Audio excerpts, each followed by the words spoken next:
Hello YouTubers. This video is about some knives that I had. One of them is a recent purchase, well, about a year ago, and the other one, the first one I'm going to show you, is about 44 years old. Bought it when I was a teenager in high school, and it is a Schrade Walden, and that's it right there. Leather handle, standard blade. These were never very expensive, but surprisingly tough and surprisingly good. I've had this for, like I said, over 40 years. It has been on a lot of camping trips, and it has held up remarkably well, and I still use this knife. I live in Texas, so this being under 5.5 inches, I can carry this anywhere in the state. There's no restrictions on it. The leather wrapped handle, these are just rings of leather wrapped around the or slid over the tang. I bought this knife with a couple friends. They bought the same knife. Theirs lasted a couple years, and all this leather was just loose, cracked. This knife, I had owned an old Impala, and in the trunk, toward the front of it, or the back of the trunk rather, depending on how you look at it, they had whales inset, a couple inches deep. I don't know what they were there for. I had put this knife in one of those depressions without the sheath, and back then oil came in cans, and was changing my oil. Didn't need the last can, so I put it in that well with this knife, thinking I'd get home and take it out, and I never did. Well, that can dumped and submerged this knife, and for months it sat in there in that oil, 30 weight Pennzoil, and this handle absorbed all that oil, and it's never dried out. I just oiled it today, and it was sucking it up still. But that's why this handle is, excuse me, is dark, but it's held up and it's tight, and it still works real good. The original sheath, excuse me 1 minute, I still have, it's leather, but I decided to make another one out of wood using poplar, and that's the sheath. It's got Ranger bands, this small knife. Let me reach around here. For cutting up bait, for small work. Cord wrap. Green webbing.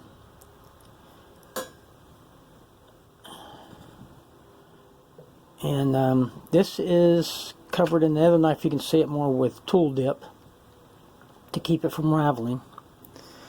And there's the sheath, and it works out really good. Really like this one. The other knife I got, about a year ago, recent purchase, is a knockoff Kbar. This one right there. I'm going to tell you a little bit about this rascal. 20 bucks. Stainless steel blade. When I picked it up at a gun show, there was a couple guys up there that kind of laughed at him and said, "Oh, it's just a knockoff, it's a piece of crap." But I picked one up, it's only 20 bucks. I figured, where can I go wrong? I was tapping the end of this, I can't remember, I think it was closing a can, and the end came off. I mean, just busted off. I was not happy. Then what I found out is, where are you? Right there. There was a hole that went through this end cap, and this is the back of the tang, and there was a hole in the tang. They didn't pin it. They just glued it. So I cleaned out that hole, cleaned off the tang, sanded off the glue, got 2 pieces of thick wire, welding filler rod, cut them to length, put them in there and make sure they were tight, took them out, used Gorilla Glue because it expands, pounded the pins in there and let it dry, and this whole thing is tight. There's no play in it. I've been using this knife for 20 bucks. This thing is actually an excellent knife. I've been real impressed with it, and I don't want to pay the $100 or whatever for a Kbar. That's just me.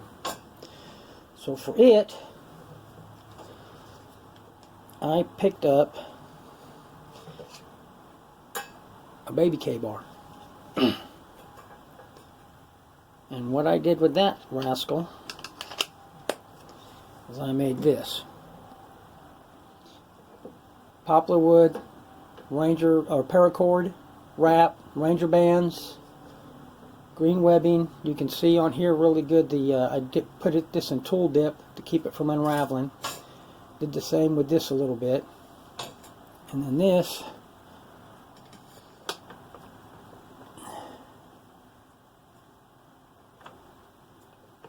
fits in here.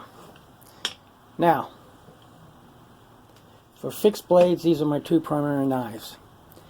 They're not expensive. This thing, I can't remember how much this cost, but it was dirt cheap. They're never an expensive knife, and it's held up.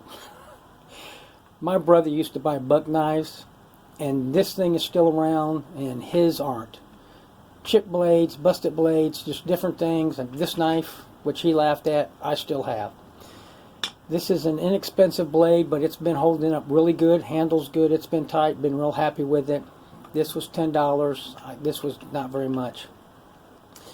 And then I made everything else. Put the Ranger bands on it. Did the wraps. Did the webbing. I use Velcro. You can use snaps. That's Velcro. Both of these are Velcro. Sometimes I snap the back. But for me, the big point is I did not want to spend a ton of money on a knife when I've had this one for so long and it's done so well. I just thought, you know, I can get what I need without spending all that money. And people who've seen these, especially this one, really like the what you would call the cool factor. I'm actually thinking of starting to produce these and sell them online. This sheath will should fit any, depending on your taste, knockoff Kbar or the real Kbar. Either one. Because these dimensions are pretty close from what I can see. And I just like the way they look.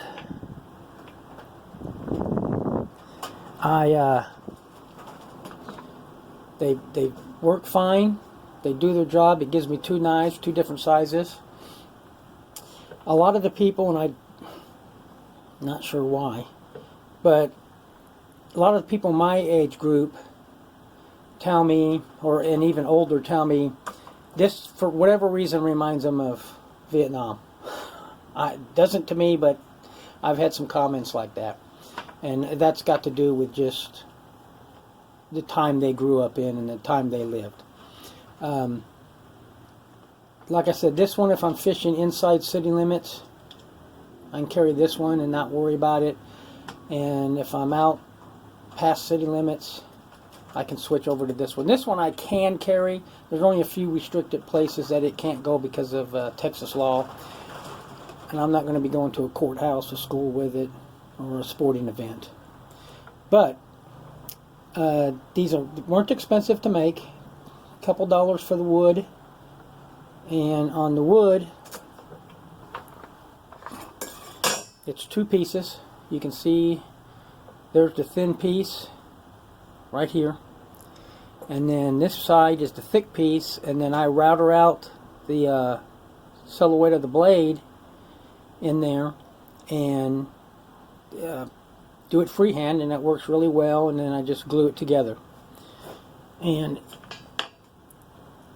this knife, both of them actually, because I really didn't care on these, you do get a rattle. On some of my sheaths I will insert leather to take care of that. Really didn't care about these. I'm not going to be doing any espionage work. And I have knives that can serve that function anyway. But these, inexpensive. I know a lot of people love their expensive knives, and that's fine.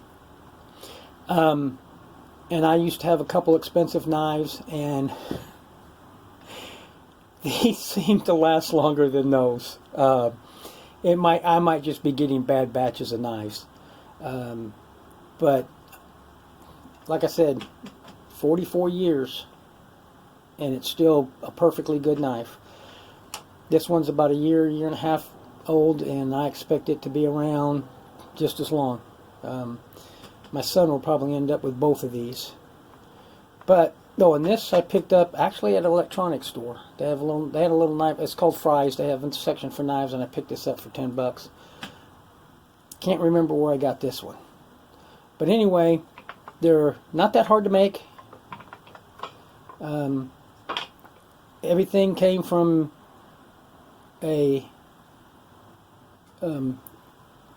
Home Depot, Hobby Lobby, and these webbing, actually those are belts I picked up at a thrift shop, and I just cut them down and use them. It's the cheapest way I can get them, and they kind of look a little bit worn, and that's what I wanted. I didn't want pristine on these knives. Ranger bands, they're just cut bike inner tubes. But anyway, if you're thinking about doing this, it's real easy to do. It's not that hard. You don't need a lot of tools. I'm going to be showing you a sheath that I actually hand carved the inside. Just takes a long time. But on these I used a router to make it just go. If I got a big router, small router, used both of those. But anyway, inexpensive, long lasting, serviceable knives without spending a chunk of change. For the most part, my knife usage, and I think a lot of people's knife usage, is not going to be real intensive. You're not going to be prying stuff. You're not going to be throwing them. You're going to be using them to clean game, cut fish, cut bait, cut cord, and these knives are perfectly okay with doing that without harming them. The blades may have to be sharpened, although I have not sharpened this one yet, and it's still sharp. And this one, I sharpened it a couple years ago, and they don't have heavy use. They have medium to light use, and it's still perfectly sharp and usable. So they seem to be holding an edge pretty good. I know people have a concern about stainless steel, and they say, well, stainless steel doesn't hold an edge, and that's just not good. And then I go into my kitchen and open my drawer or look at my wall, and all of my expensive chef's knives are stainless steel. So they work fine. Unless you've not, if you're going to modify the knife, high carbon is easier to do that with, but I'm not, so stainless steel is fine. But anyway, just thought I'd let you take a look at these and see what you think about, not having to go the expensive route for a really good hunting knife or just an outdoor knife. And thank you for watching my video.